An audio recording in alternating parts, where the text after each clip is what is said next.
Bonjour à tous, ici Frédéric de Facile PC. Je vous souhaite la bienvenue dans cette vidéo formation où je vous propose de voir comment mettre à jour votre ordinateur sous Windows 7 ou Windows 8 vers Windows 10.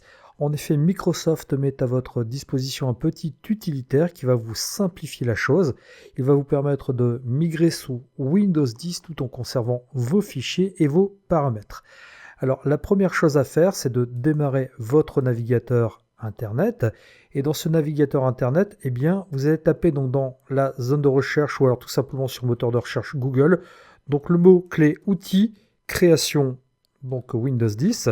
Et donc, je vais prendre ce choix-là qui m'est proposé. Et donc, dans la liste des sites Internet qui vont vous être proposés, vous allez prendre le premier. Télécharger donc une image disque Windows 10. Je clique dessus, je suis donc redirigé vers le site de Microsoft. Et là, sur ce site de Microsoft, eh bien, qu'est-ce que je vais faire? C'est que je vais tout simplement ici cliquer sur télécharger maintenant l'outil. Donc je clique comme ceci.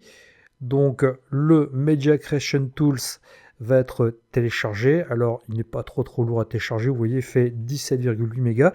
Et cet outil donc va vous permettre de mettre à jour votre système. Il permet même de créer des clés USB d'installation de Windows. Donc là, c'est pas le propos du jour, mais vous allez voir que cet outil est quand même bien sympathique. Alors, il est téléchargé. Je vais donc le lancer. Donc comme ceci, vous en avez l'habitude ici dans cette fenêtre contrôle de compte utilisateur, je clique sur oui. Et là donc j'en profitais donc pour fermer mon navigateur Google Chrome. Je vais attendre donc que l'outil se lance. Et là, il va faire un petit check histoire de voir donc si votre machine est compatible avec Windows 10. Et là, donc, on me propose d'accepter la licence utilisateur, les termes du contrat de licence, donc chose que je vais faire. Je vais cliquer ici tout simplement sur accepter. Donc, le logiciel va finir son petit check-up. Et là, on me demande ce que je souhaite faire, soit mettre à niveau donc ce PC maintenant, soit créer un support d'installation, clé ou DVD. Donc, moi, c'est pas ce que je veux faire, je veux mettre à niveau. Donc, je vais laisser ce choix coché. Je clique sur suivant. Et là, ce qui va se passer, c'est que l'ordinateur va télécharger tout simplement Windows 10, les fichiers d'installation de Windows 10. Donc vous voyez, là, je suis en état d'avancement de 0%. Alors, ce qu'il faut savoir, c'est qu'il y en a quand même pour quelques centaines de mégas. Donc, en fonction de l'état des serveurs de Microsoft et surtout de la rapidité de votre connexion Internet, ça peut mettre donc plusieurs minutes, plusieurs dizaines de minutes. Donc, nous allons laisser l'ordinateur télécharger ces fichiers tranquillement. Je vous retrouve d'ici quelques minutes. Voilà, le téléchargement de Windows 10 est presque terminé. Nous en sommes à 99%. Allez, il a terminé. Donc maintenant, ce que le logiciel va faire, c'est qu'il va vérifier donc le téléchargement. Il va vérifier que le fichier ne soit pas corrompu. Et une fois qu'il aura terminé cela, eh bien l'installation à proprement parler de Windows débutera. Voilà, l'installation de Windows à proprement parler se lance. Donc vous voyez, vous avez une petite fenêtre qui est apparue. Donc le logiciel prépare l'installation. Il vérifie s'il y a éventuellement des mises à jour à télécharger. Donc une fois que tout a été vérifié, on me demande d'accepter le contrat donc de licence. Je vais cliquer ici sur accepter. Windows refait une petite vérification. Donc il recherche si des mises à jour sont réellement disponibles. Donc Windows vérifie qu'il y a suffisamment d'espace pour pouvoir s'installer.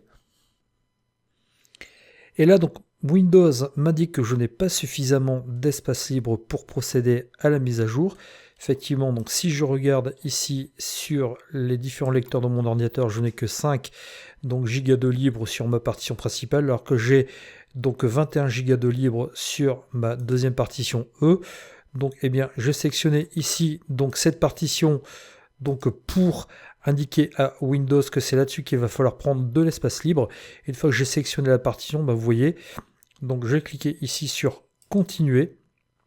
Et là, on m'a dit que je vais donc pouvoir lancer l'installation de Windows 10 familial. Et là, on m'a dit que je vais conserver mes fichiers personnels et mes applications.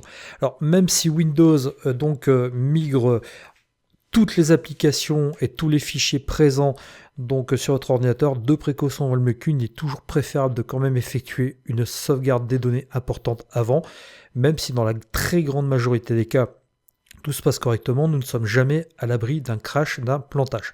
Eh bien, j'ai cliqué sur installer maintenant. Et l'installation de Windows va s'effectuer. Encore une fois, ça va prendre quelques minutes. Donc, je vais laisser l'ordinateur travailler tranquillement. Je vous retrouve très prochainement. Voilà, Windows a fini son installation. Vous voyez donc, m'a d'ailleurs importé le compte qui était présent sur la machine. Donc ici, ce que je vais faire, c'est que je vais cliquer sur Suivant. Donc là, on me propose donc d'activer ou de désactiver des paramètres donc de protection de données. Donc ici, je vais laisser donc tous ces paramètres activés par défaut. Je vais les accepter. Donc on me demande si je souhaite donc découvrir et utiliser Cortana. Donc là, je vais cliquer sur Pas maintenant. Donc je vais ensuite laisser nouvelles applications pour la dernière version de Windows, donc par défaut. Je vais cliquer ici donc sur Suivant. Et là, vous voyez, Windows va finaliser mes paramètres. Et une fois que donc les derniers réglages seront effectués, eh bien, je pourrai me loguer sur ma session et je pourrai utiliser Windows 10 et mes programmes et mes fichiers seront toujours présents. Voilà, vous voyez, donc je suis donc redirigé vers la fenêtre de log. Et là, si je tape donc mon mot de passe de session, donc je valide comme ceci, et bien une fois que la session sera chargée, vous verrez que je vais pouvoir utiliser l'ordinateur normalement sur un Windows 10 flambant neuf, et ainsi je pourrai profiter de cet OS donc de chez Microsoft. Donc là, il finit vraiment ces quelques petits réglages. Et donc voilà, l'installation est terminée. Dorénavant, je vais pouvoir profiter de ce nouvel OS de Microsoft. Et vous voyez que mes programmes, je les ai bien récupérés. Vous voyez aussi que donc les fichiers, je les ai bien récupérés. Et donc j'ai un Windows flambant neuf que je vais pouvoir donc utiliser. Alors, vous voyez que mettre à jour son système d'exploitation Windows 7 ou Windows 8 vers Windows 10 avec cet outil donc de migration, c'était pas très compliqué. Par contre, armez-vous de patience, cela peut prendre donc un certain temps. Donc moi dans mon cas, ça a mis plus d'1 heure et demie étant donné que je travaille sur ce qu'on appelle une machine virtuelle, mais même sur votre PC, donc ça peut mettre un tout petit peu de temps. Donc lorsque vous lancez cette migration, laissez l'ordinateur travailler tranquillement et puis vous verrez que une fois que tout sera fini, vous pourrez profiter de ce Windows 10. Je vous remercie de votre attention et je vous dis à bientôt dans une prochaine vidéo formation. Au revoir.